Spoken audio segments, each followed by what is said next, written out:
Hey guys, it's Peter from LostAnimal.com. Today we're going to be tying Tim Borski's Redfish slider. It's a great all-purpose redfish fly, and to me it's one of the best you can use during the fall and winter. And the reason is because they can either mimic a bull minnow, finger mullet, or you can tie it in any color you want to kind of be a great attractor pattern. Take the time to look up Tim Borski, go to his website, read his profile stuff.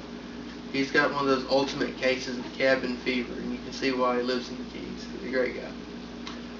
Also, check out our eBay store. Buy our flies. If I didn't tie these flies, I would buy these flies. But I tie these flies. April ties these flies. We tie these flies. You should buy these flies. Because we care. Okay, so stick around and we'll show you how to tie it yourself should you not want to buy the flies. But you should buy the flies. But I want you to appreciate how they're made. So watch the video. Okay guys, I'm not going to lie to you, this is the second time I've tied this fly for this video today. I was almost done with it, and I decided to go ahead and cut off the spun saddle hackle that makes this fly. So we're going to try to redo this video without messing it up. Today we're tying Tim Borski's Redfish slider, and it is one of my favorite redfish flies, if for no other reason than it looks really cool. But luckily, it also works really well. And what it imitates is either a finger mullet, bull minnow, or just any sort of random swimming fish that kind of scoots along the bottom. And redfish love that sort of thing. We're tying this on a size 1 eagle claw hook. It's their new Billy Pates saltwaters. So far, no complaints about it. I like the hook. I hope they make one similar soon for freshwaters. They do. I have not seen it. If you know about it and I don't, then you are holding out, and that is not cool. Alright, so first thing we're going to add on here after we add the eyes, and we're just adding medium dumbbell eyes. You don't really want big eyes for it because you're fishing for redfish in pretty shallow water. I mean, deepest you're going to fish for redfish on the fly is maybe 3 feet, and that's, you know, that's if you're pushing it. For color and flash, we're going to add the Mirage Flashabou. And if you can't find the Mirage color, that's cool. You just go out and you get the olive over pearl. Looks about the exact same to me. Tim Borski, when he ties his patterns, he doesn't really like to add a lot of, you know, outlandish color. You only want to put as much flash in a pattern as you need to, and that's one of his philosophies that I really like in his flies he ties. So we're gonna run with it. Alright, we're using craft fur to form the tail of the fly. Now I explain this in all my videos that use craft fur, that craft fur is an extruded fiber. So like deer hair, it has guard fibers. Guard would be guard hairs with deer hair. You can pull out all this excess. You leave the length of the actual craft fur you want to keep, and you pull out the rest. So this way, when you're tying it on, you don't have this big wad of thread build up because of all that craft fur and length that you didn't need. So there you go. Just pull out what you don't need.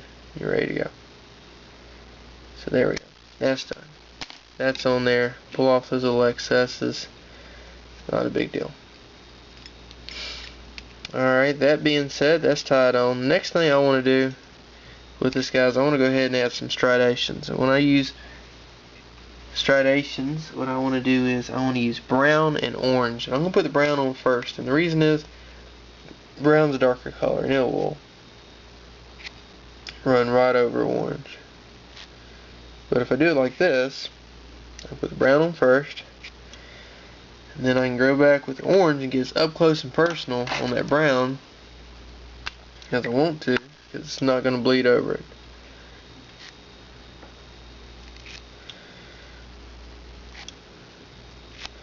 But you don't have to, it's up to you. You don't even have to add the striations. I don't know that it makes a big difference, but it does make me happy.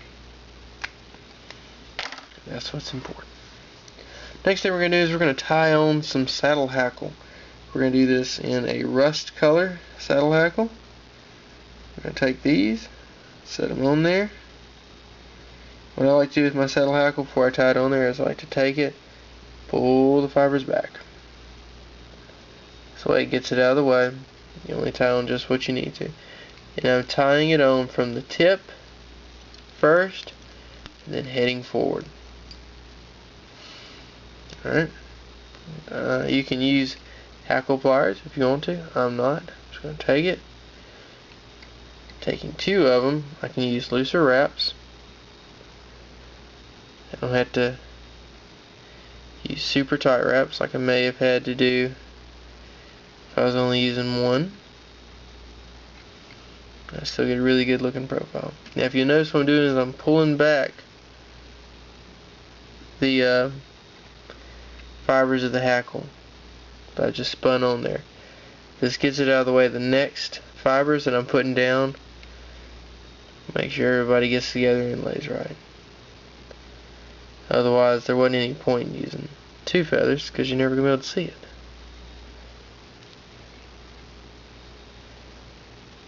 Alright.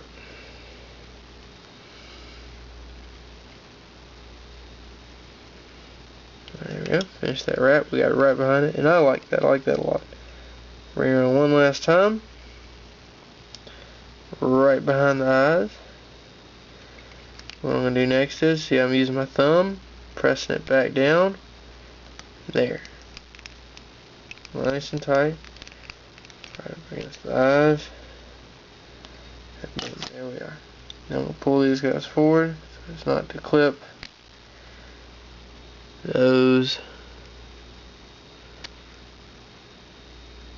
pieces of the feather I just palmered on there.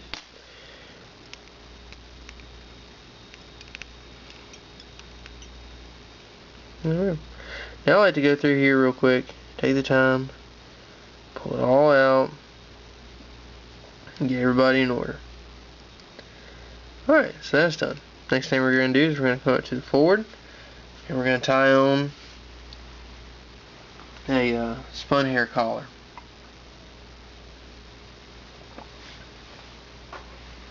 And for that we're going to use tan deer body hair. Take a nice clump, go ahead, trim it off. Alright, now here's a trick. It's going to save you some time and aggravation. Body hair has a ridiculous amount of guard fibers. And they're going to get in the way of everything you're doing. So what you want to do is you want to take it back here, get a comb, and with that comb take the fine teeth, pull out the guard hairs. And you want to do this anytime that you are spinning hair using deer body hair. Finally come back over with your fingers, pulls out all the excess you don't need. Then take it, a couple of nice thread wraps, just spin it around.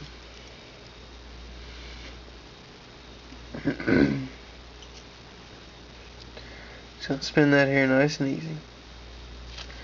I'll do the same thing again. Pick it up, get to the back of the hair, grab that comb, comb out the guard hairs, tie it on, a couple nice thread wraps, spin it on. Alright, now that that's done, we'll take it, spin it over. And only add a little extra to the top. Now going back to the eyes on here, what you want to do is you want to add just heavy enough eyes to get it sink at a fairly decent rate. You don't want it to sink too fast. And you want to be able to turn the point of the hook over so that when you're fishing it around oyster beds, which if you are fishing for redfish, you are likely to be in the vicinity of oysters. They seem to like to be with each other. I like it when oysters and redfish are together. It's very convenient.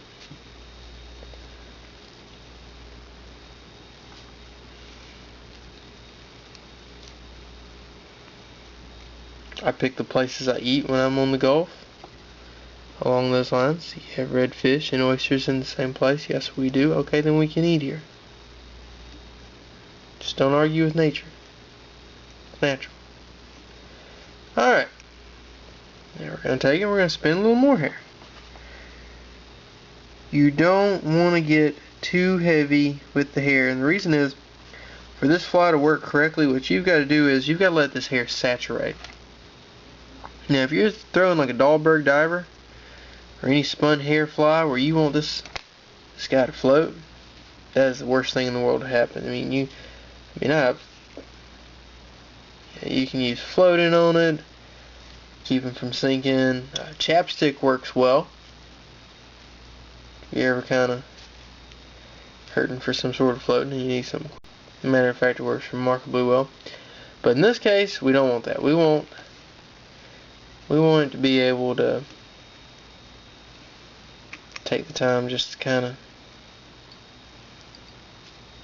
soak up all that water, slow down the fall some, give a nice shape to the fly, but not float. Alright, see what happened right there?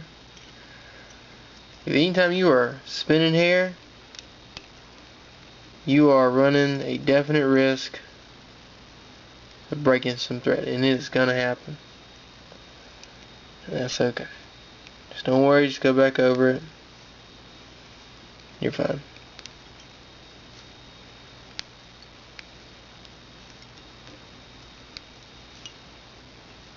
Your hair is very forgiving in that capacity. You break it, it's okay. Alright. Take it.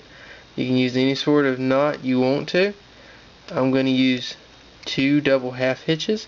And the reason I want to do that is I want to take it, put it on the bobbin, and take it right down right behind the eye of the hook. You can do that with a whip finish tool if you want to, but I do not like using a whip finish tool simply because I don't like using tools that I don't need to. And the other reason is, if I'm going to use a whip finish, I'm going to use my hands because it just looks a lot cooler.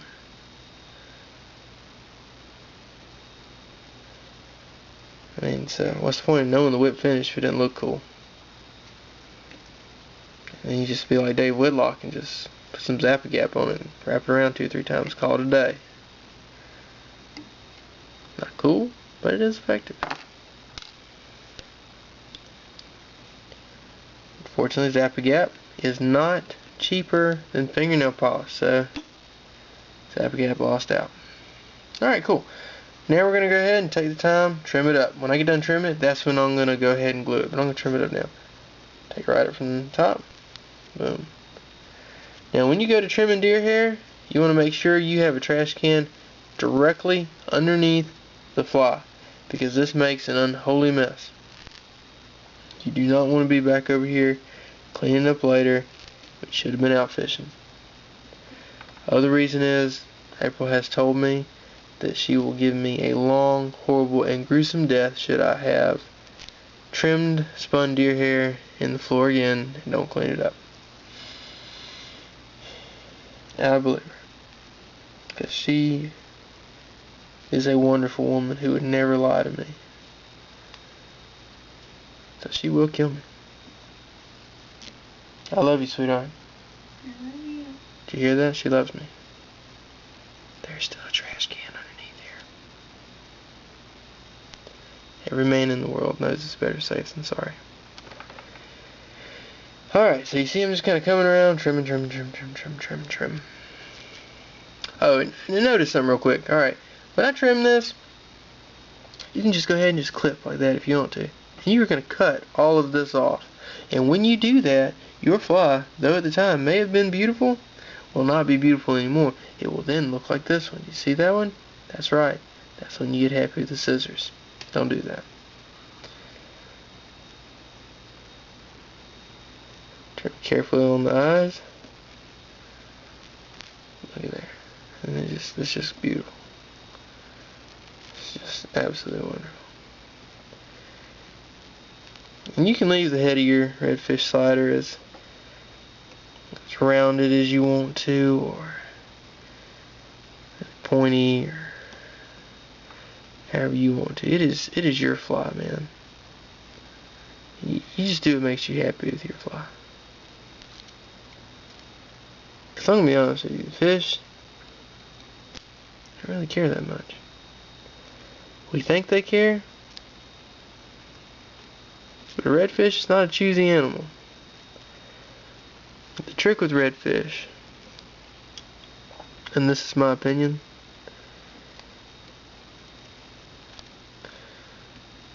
so it's the one I'm going with, but the trick with redfish, the true honest to goodness trick with redfish,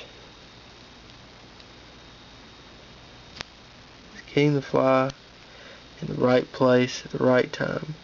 And the trick with that down around Mobile or any of the other delta areas is that water is anything but clear. So learning how to recognize a redfish just by its movements, on that one random chance that it actually does tail for you, you want to have a fly that you have a lot of confidence in. And this is one of those flies that I have confidence in like that. I like to throw it.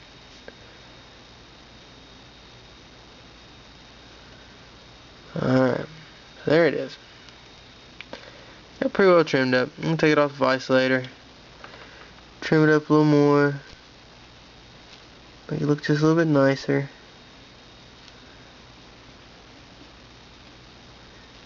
Like I said, the redfish may not care, but I do. I straight dropped that damn fly in the garbage can. I sure as shit did. No, I have not had a thing to drink. Alright, so I'm going to spin around a little more. Alright. Like I said, you can go back later on once it comes out of the vise.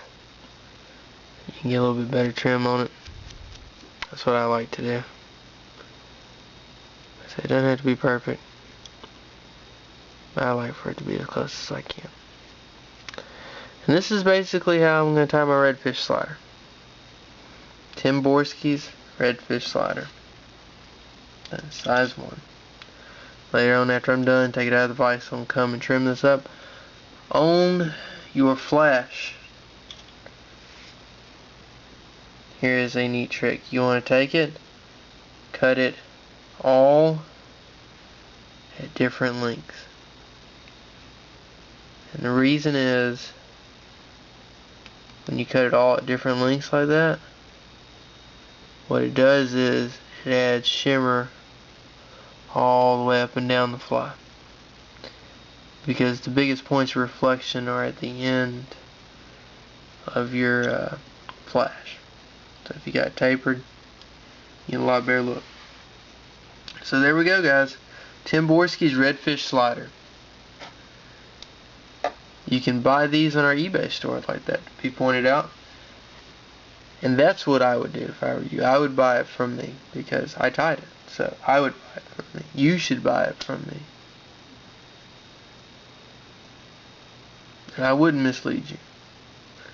Thanks for watching. Alright, so anyway, go check out our eBay store. If there's anything you like, buy it. Lots of it. Everyone I would appreciate it. Christmas is coming. You should put it underneath your Christmas tree, so we can put stuff underneath our Christmas tree. Check out the book, Friends, Fly Rods, and Duck Dogs. Like us on Facebook. We have a Lost Angler page. Also, if you like this video, click the subscribe button. And make sure you pay attention to everything I've shown you on this video so that you too can tie Tim Borski's redfish slider. But, to be on the safe side, I would probably buy a few so you can have them as a reference. That's just what I do.